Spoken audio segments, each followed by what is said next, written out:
नमस्कार, 4 PM महाराष्ट्र में आपका स्वागत है। मैं हूं सिमरन।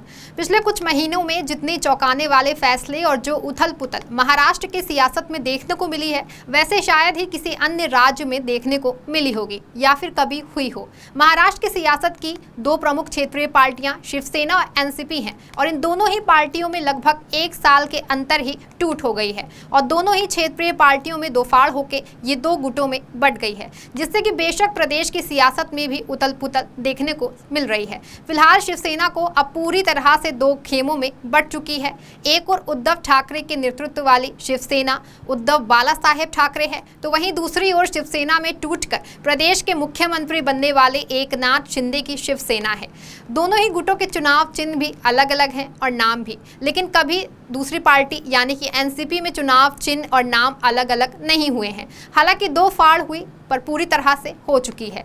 एनसीपी में एक और शरद पवार का गुट है जो राष्ट्रीय कांग्रेस पार्टी यानी कि एनसीपी के संस्थापक और राष्ट्रीय अध्यक्ष हैं, तो वहीं दूसरी ओर शरद पवार के ही भतीजे हैं और कभी शरद पवार की उंगली पकड़कर राजनीति का ख ग सीखने वाले अजित पवार हैं, जिन्होंने सिर्फ पद और सत्ता के लालच में आकर के अपनी ही पार्टी और अपने ही चाचा से बगावत कर ली और पार्टी में दो फाड़ करके कुछ विधायकों को अपने साथ मिला करके महाराष्ट्र की सरकार में शामिल हो गए। यहाँ उन्होंने उप मुख्यमंत्री का पद भी इनाम स्वरूप मिल गया।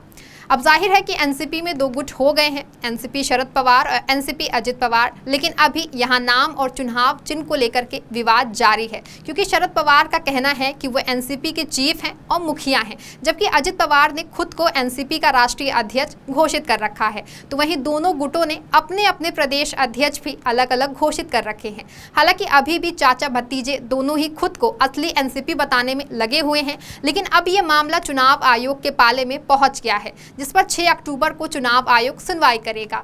इसके बाद संभवतः ये साफ हो जाएगा कि असल एनसीपी किसकी है।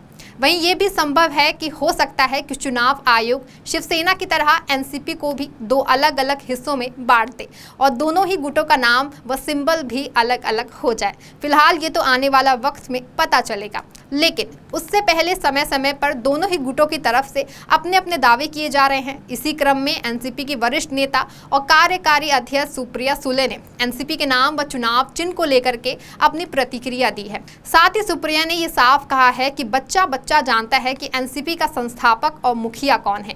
पार्टी सिंबल और नाम पर बात करते हुए सुप्रिया सुले ने कहा कि शरद पवार के पार्टी और चुनाव चिन्ह खोने का कोई सवाल ही नहीं है। एनसीपी सांसद ने जोर देकर कहा कि ये स्पष्ट है कि पार्टी अपने संस्थापक के साथ रहेगी।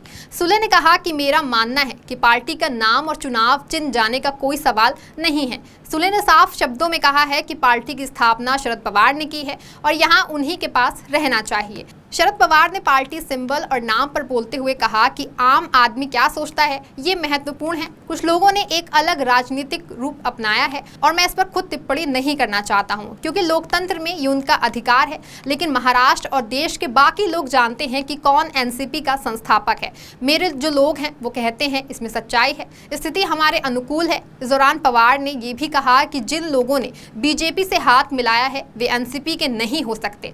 इस बीच अजित पवार ने कहा कि वो चुनाव आयोग के अंतिम फैसले को स्वीकार करेंगे। जाहिर है कि इस दौरान भी शरद पवार ने अजित पवार पर सीधा हमला नहीं बोला, बल्कि ये कहा है कि कुछ लोगों ने अलग राजनीतिक दृष्टिकोण अपनाया है।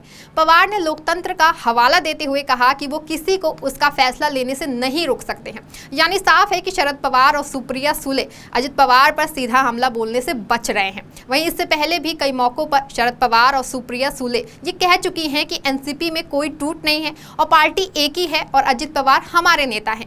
यानी कि चाचा भतीजे के बीच क्या खिचड़ी पक रही है ये किसी को समझ में आ ही नहीं रहा है। फिलहाल ये साफ है कि शरद पवार और अजित पवार के नेतृत्व में राष्ट्रवादी कांग्रेस पार्टी के दोनों गुट इस सप्ताह के अंत में चुनाव आयोग के सामने पेश होने वाले हैं।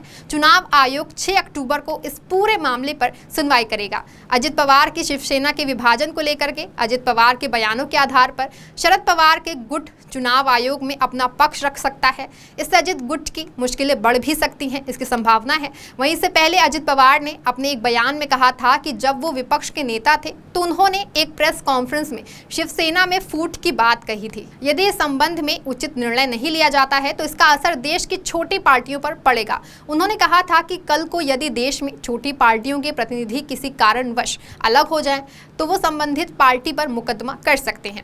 राज ठाकरे की पार्टी के सिर्फ एक विधायक हैं। आगे चलकर अगर वे अलग भूमिका निभाते हैं तो क्या उन्हें पार्टी से संबंधित विधायक माना जाना चाहिए, ये खुद अजित पवार का कहना था। वहीं शरद पवार गुट ने भी चुनाव आयोग को दिए अपने जवाब में कई अहम बातें रखी हैं। एकनाथ शिंदे के बगावत के बाद से अजित पवार विपक्ष के नेता के तौर पर काम कर रहे हैं। उस वक्त अजित पवार ने शिंदे की आलोचना की थी जब शरद पवार गुट के बयान के आधार पर अजित पवार की परेशानियां बढ़ने की आशंका है। शरद पवार गुट ने 9 मंत्रियों के खिलाफ याचिका दायर की है, लेकिन इन 9 मंत्रियों के अलावा 31 विधायकों के खिलाफ भी अयोग्यता याचिका दायर की गई है। इसी के अलावा अजित पवार गुट की ओर से दिए गए दावों पर शरद पवार गुट ने भी खारिज कर दिया है। दरअसल 6 अक्टूबर को चुनाव आयोग के सामने होने वाली सुनवाई अजित पवार गुट की ओर से दायर याचिका को लेकर के होगी। गौरतलब है कि अजित पवार ने इस साल जुलाई में अपने चाचा और एनसीपी संस्थापक शरद पवार के खिलाफ बगावत कर दी थी और महाराष्ट्र में सत्तारूढ़ बीजेपी शिवसेना सरकार में शामिल हो गए थे।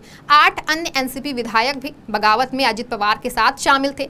तब से दोनों गुट भारत के चुनाव आयोग के समक्ष पार्टी के नाम और प्रतीक पर दावा कर रहे हैं। चुनाव आयोग ने दोनों समूहों को 6 अक्टूबर को सुनवाई के लिए बुलाया है। अब इस पूरे मामले में क्या होगा और एनसीपी का भविष्य आगे क्या होगा, ये तो 6 अक्टूबर को ही पता चलेगा। इस खबर में आपके लिए बस इतना ही। देखते रहें 4 PM महाराष्ट्र। धन्यवाद।